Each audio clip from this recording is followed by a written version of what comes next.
utawa tapa turu ana ing sukuning Gunung Gohkarnakana. Mbuh piye caramu, mbuh piye reka dayamu. Aja pati-pati balian durung bebarengan lakumu kelawan pamanmu Kumbakarna. Lho niki ngestakaken dawuh amit madal pasilan budhal tina iki Indrajit. Peperangan punika sipatipun wengis. Perang niku kejem. Ingkang dados korban boten ngemungaken para prajurit senopatining nagari.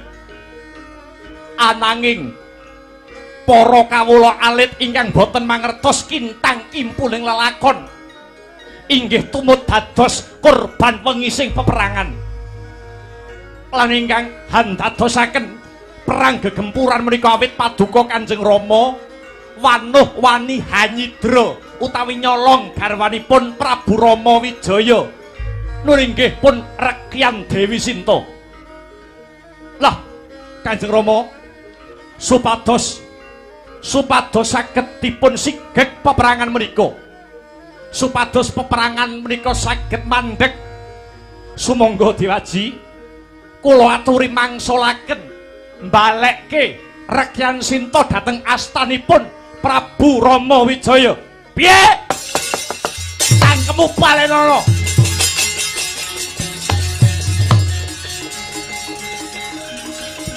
Piye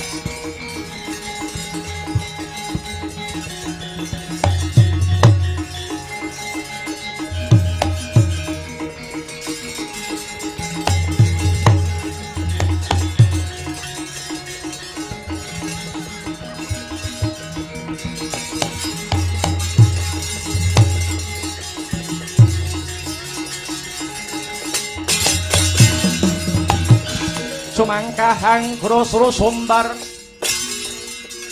lindhu bumi kunjing kumaludha guntur kepuk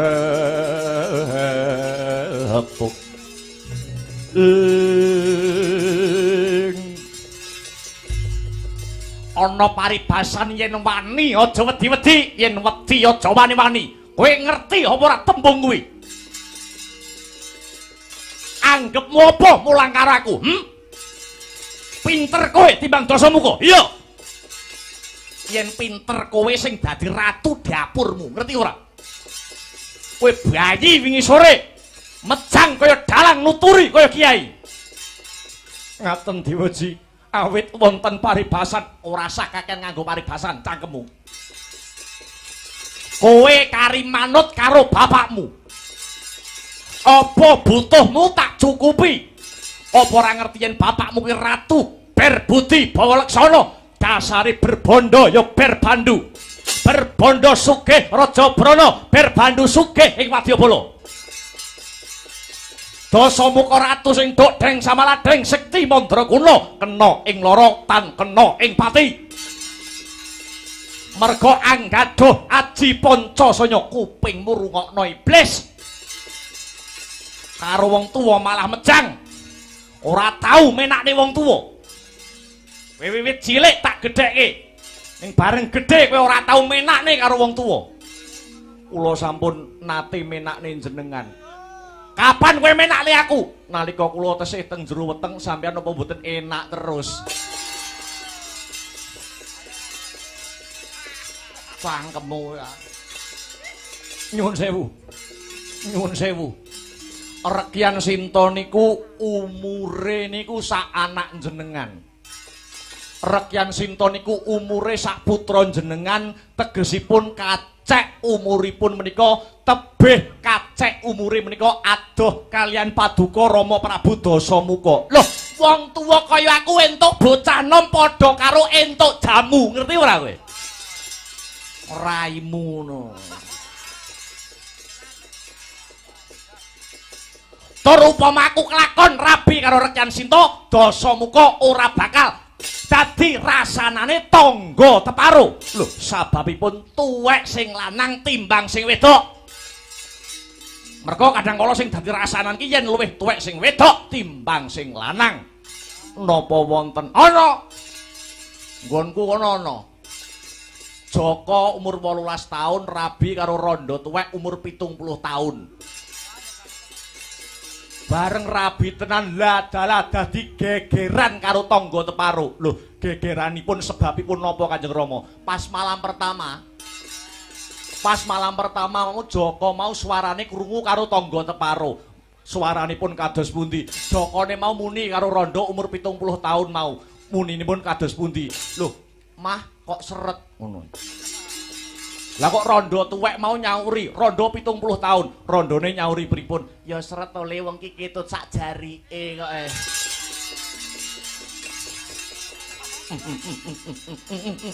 Aja guyu tak kepruk boto. Lho, Itacit, kados pundi? Dina sak mengko wis dadi sumpahe Dasamuka, wis dadi sumpahe Rahwana Raja. Luwih becik tak entengke patine Dasamuka, luwih becik tak entengke patine Rahwana Raja. Timbang wurung, timbang batal anggonku dedaupan karo mantasaning widodari Rekyan Dewi Warasinta. Lajeng punapa ingkang kedah kula tindakaken Kanjeng Rama Dewaji? Lumarapo menyang Gunung Gohkarna. Timbalana celuken pamanmu Kumbakarna kang sakmengko lagi tapa nendra utawa tapa turu ana ing sukuning Gunung Gohkarna kana. Mbuh piye caramu, mbuh piye reka dayamu, aja pati-pati baliyen durung bebarengan lakumu kelawan pamanmu Kumbakarna. Lho niki ngestakaken dawuh amit madal pasilan budhal Tina iki Indrajit.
Iku saknyatane kunjung seret pinangun wong termong naluri ringet temuni rinengku direngan merasa kami arsi angin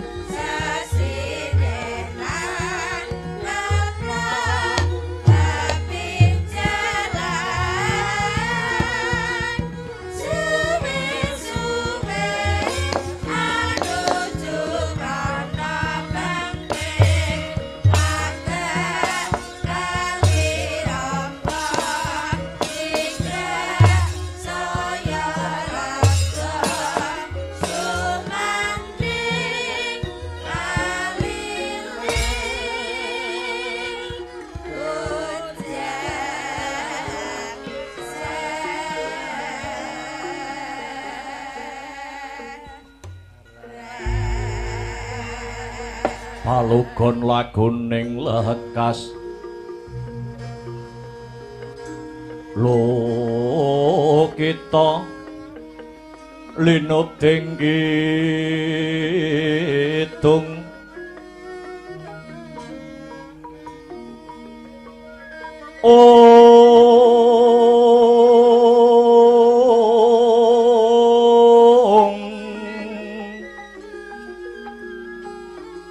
kadung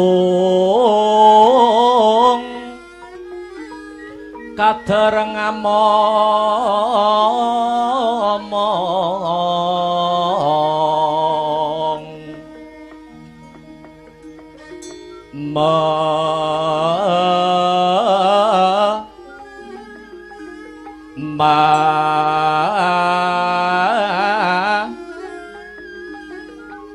ngun manah rahayu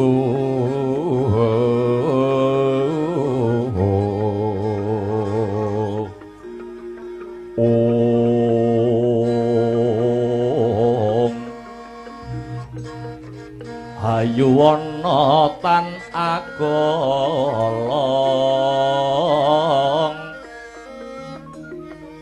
gumolong manadukara ong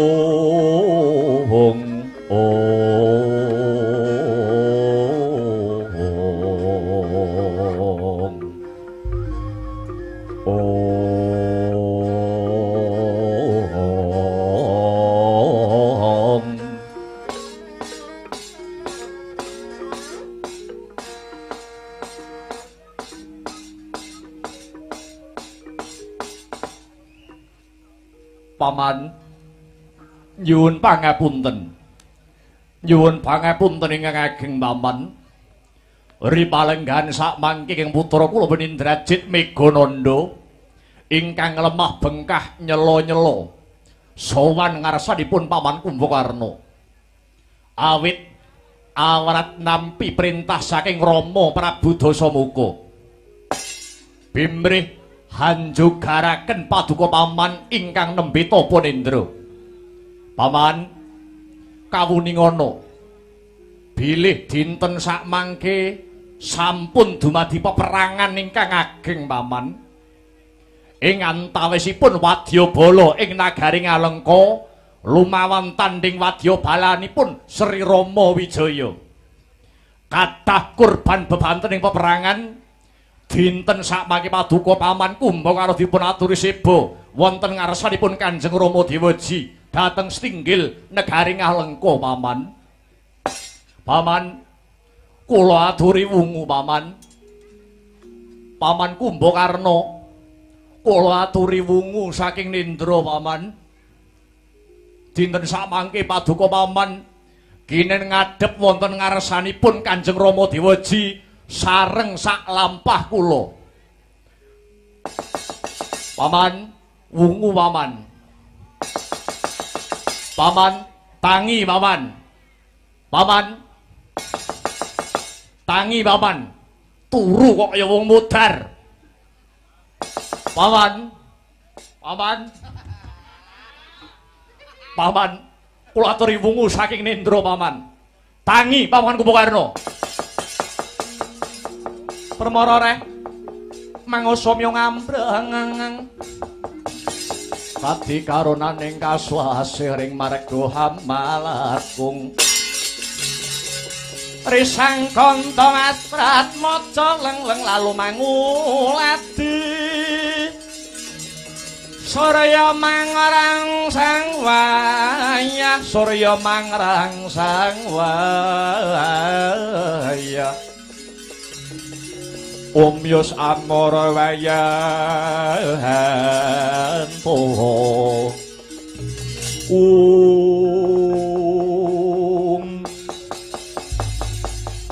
iki jane turu model piye kok digugah maksa ora gelem tangi apa kudu Indrajit Megananda nganggo cara kekerasan paman Kumbakarna tangi paman.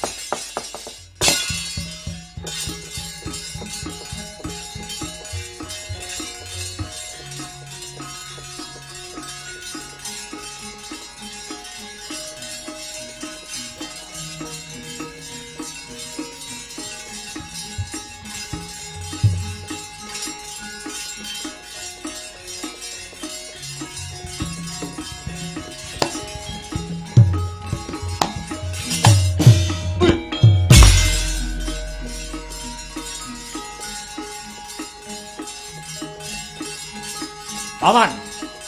Paman Kumbakarna tangi mawon. Paman. Paman Kumbakarna tangi paman. Monggo dipun timbali Kanjeng Rama Dewaji Prabu Dasamuka.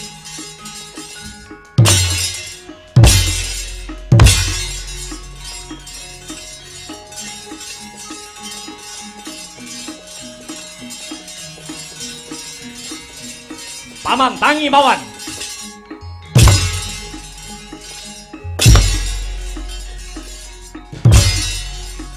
Paman. Paman.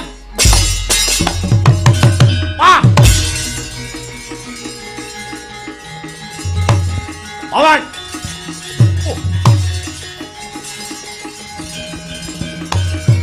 Monggo riyen Raden.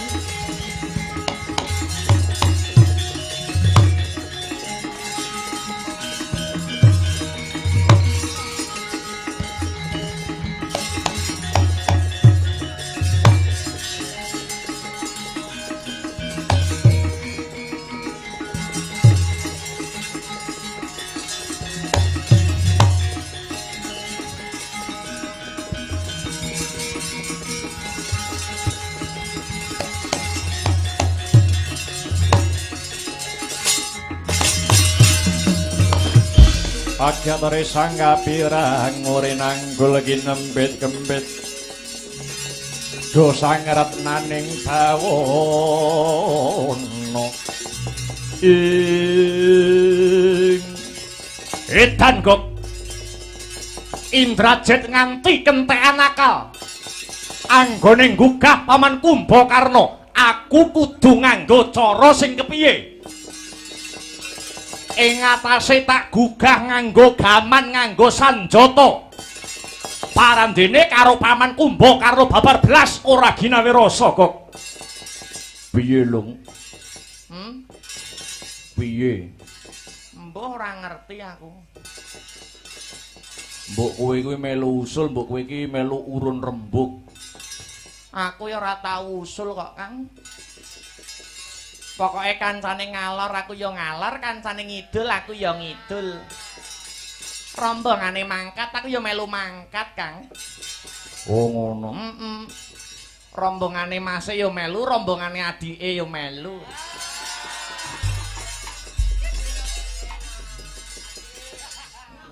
Den Akbar ya melu, Babang Dalang ya melu.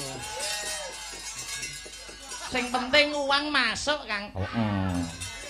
Mbolang budaya. Iya. Ngoten nggih Gus Raden Indrajit. Piye kok? Kang Paman Kumbakarna niku mboten sak lumrahe wong turu, mboten sak lumrahe tiyang sare. Kenging winastan tapa brata. Lah, nek jenengan Raden Indrajit mega nandha nganggo cara sing kasar, boten badhe keng Paman wungu saking nendranipun. Lah banjur piye to, Gok? Ngaten mawon. Nek nggugu kalih ucape Togok manggugah sarana cipta. Ra omong mau-mau kowe.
kasebadan kangka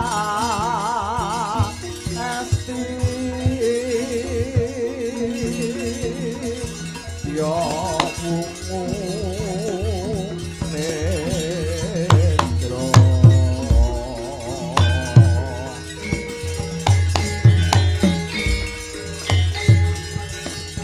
gunung karna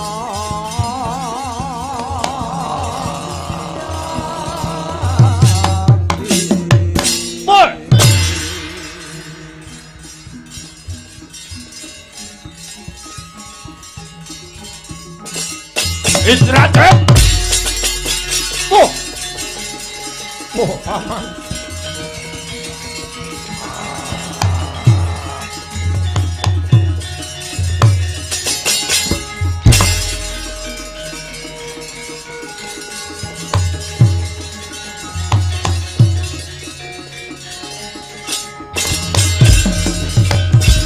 Putra Pandhawa Katiwisaya Ngendriyaksa Sara Maruta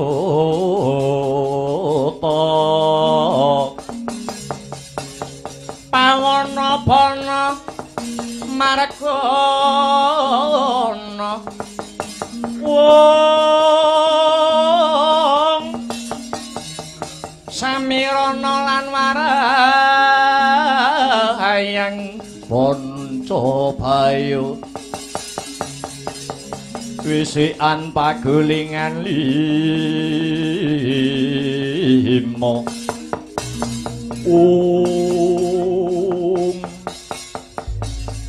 orang graita jebul Indrajit sing gugah anggonku turu inggih saderengipun sembah sungkem kula katur paman ing pangleber gangsa ya wis ndak tampa cah bagus waton ora selak karo batinmu kowe munggah ana gunung Goh Karna kene kowe gugah nggonku turu mesti dikongkon karo geranganmu aku wis suthik karo bapakmu Indrajit nyuwun pangapunten paman nyuwun pangapunten kula namung sakderma netepi kewajiban Indrajit namung sakdermi netepi jejibahan dipun utus kalian Kanjeng Rama supados ngaturi paman ing panglebur gangsa prapta ing pendhapi ageng nagari Ngalengka Diraja sakmangke perang Palwagakara perang kethek musuh raseksa sampun kawiwitan paman tegese bapakmu isih kenceng nggone kepengin rabi karo Dewi Sinta iya nuwun inggih paman malah atur wuninga sampun wonten senopati Ngalengka ingkang gugur wonten Rananggana nuwun inggih pun Bibi Sarpakenaka tuwin Kanjeng Eyang Patih Prahasta paman dalah ya jagat Dewa Bathara ya jagat Pangestungkara Yayi Sarpakenaka paman Prahasta ora ngerti pojok pleret kintang kibuling lakon melu dadi kurban kawengisane Kakang Rahwana mung perkara ngono wae kok pamanmu kok gugah Jit inggih semunipun Kanjeng Rama sakmangke sampun tinar buka penggalihipun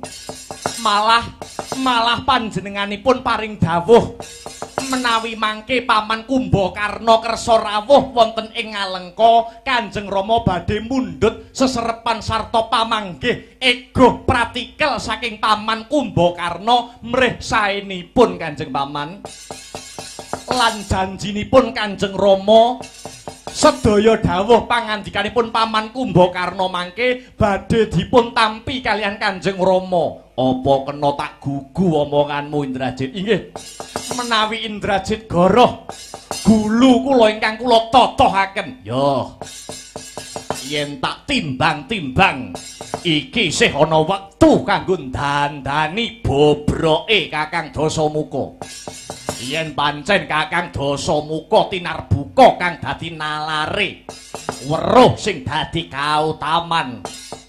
Aku gelem sowan ana setinggil Ngalengka. Mula Kang mangkon Indrajit. Ayo tutna sak lakuku. Ngadhep Koko Prabu Rahwana-raja barengi lintang alian. Muga-muga negara Ngalengka enggal antuk pepadang. Sumangga kula dherekaken Kanjeng Paman Kumbakarna.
Yeay!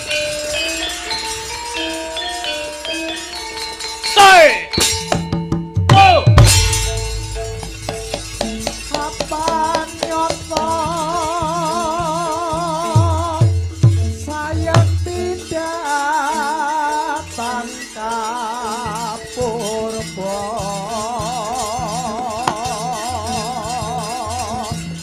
dening manungsa ya. Hey!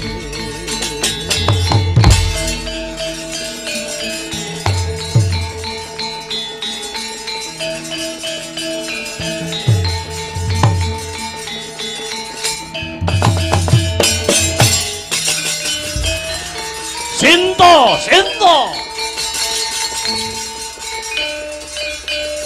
Oi! Oi! Ingkang Ya. Triprakara Kudu dadi bojoku kowe Cahyu.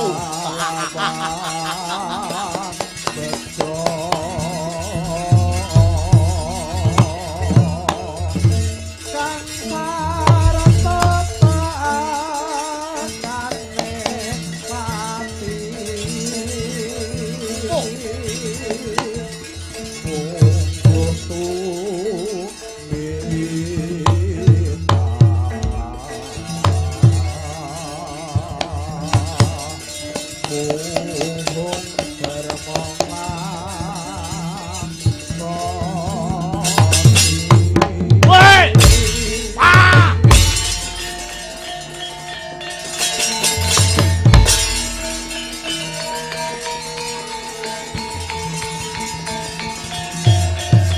Woi! Woi! Iki Prabu Dasamuka Rahwana-raja, Ratu negara Ngalengka Diraja. Woi!